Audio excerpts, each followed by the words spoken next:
This week at NASA.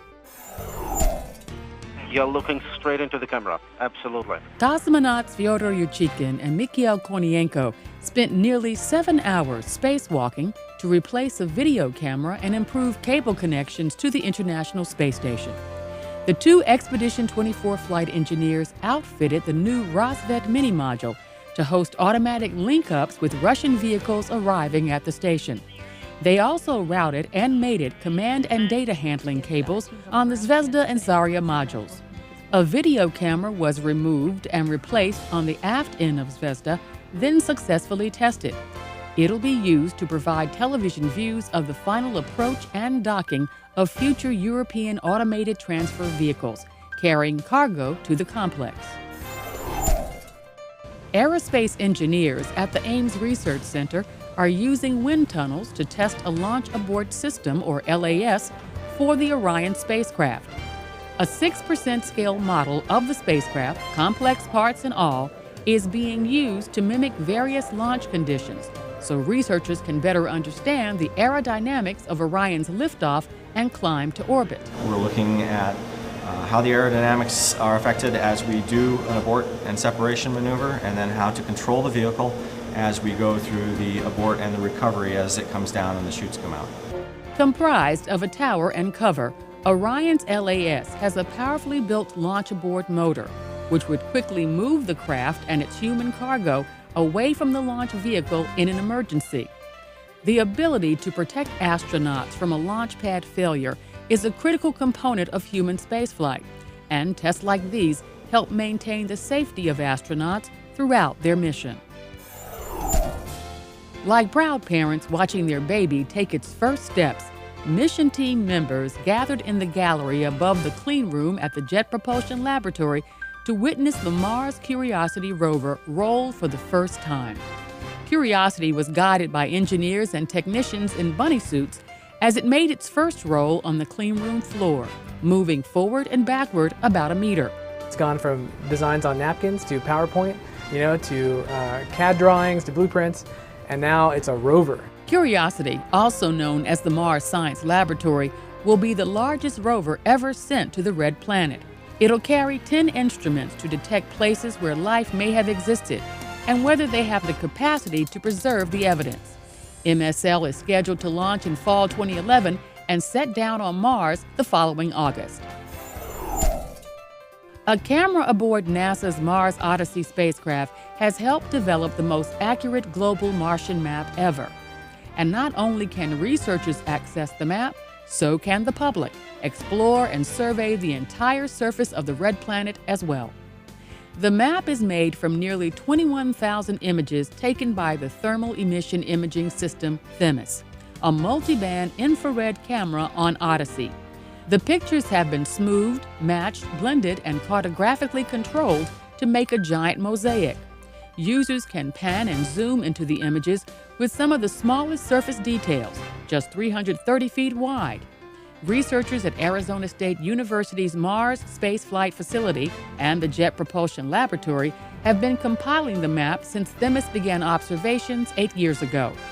While some portions of Mars have been mapped at higher resolution, this map is the most accurate one to cover the entire planet. So this 100-meter resolution map is going to be extremely helpful in making the planet accessible to everybody, and also for adding in higher resolution images. Explore Mars yourself by following the links at www.nasa.gov/mission_pages/Odyssey. Welcome all, and thanks for coming. Thanks for playing with us. And by all means, thanks for joining me through the Twitterverse. TJ Creamer, the first NASA astronaut to send a live message from space via the social messaging medium Twitter, hosted a special Tweet Up at NASA headquarters. And here we are doing synchronized swimming. A Tweet Up is an informal meeting of tweets, or people who use Twitter. I understand as part of your mission was to set up the live internet connection on the space station? Yes, sir. Can you speak a little bit more about that? While in space, Creamer set up the International Space Station's live internet connection and posted updates about his 161-day stay aboard the complex to his Twitter account, sending the first live tweet from orbit. When I got up there, made it a pet project. I do what any good geek does on a Saturday night, you know, pizza, and sit down and start playing with the stuff, but just trying different variables, and poof, literally I got lucky. Once we were able to make that connection happen, the first thing I did was, hey, Twitterverse. Some 100 participants randomly selected from web registrants attended the event, broadcast live on NASA television.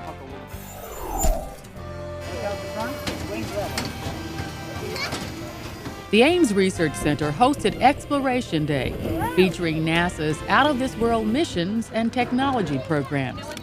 Fresh from her recent tour of the Johnson Space Center, Star Trek star Nichelle Nichols was a special guest at Ames, meeting with students at a science poster session and touring several of the center's simulators.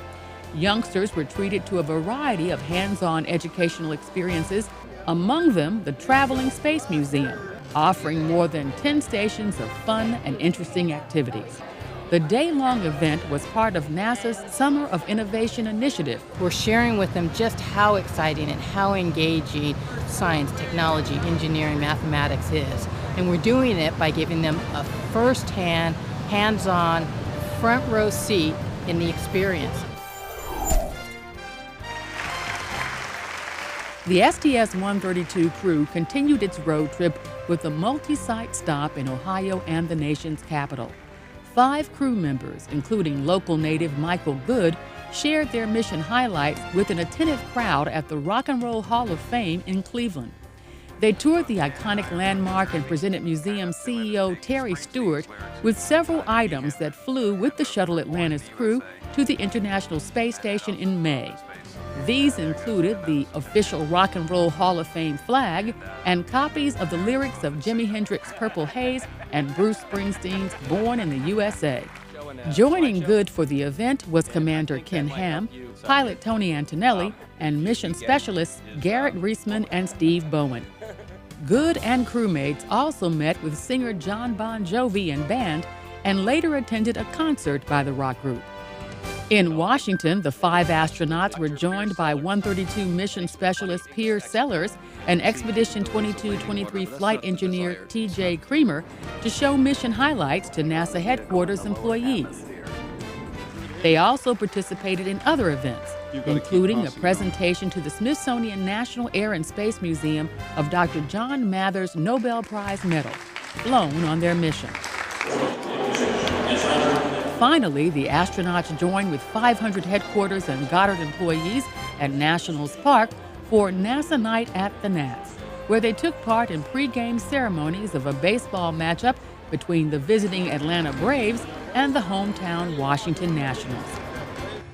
And that's This Week at NASA. For more on these and other stories, log on to www.nasa.gov.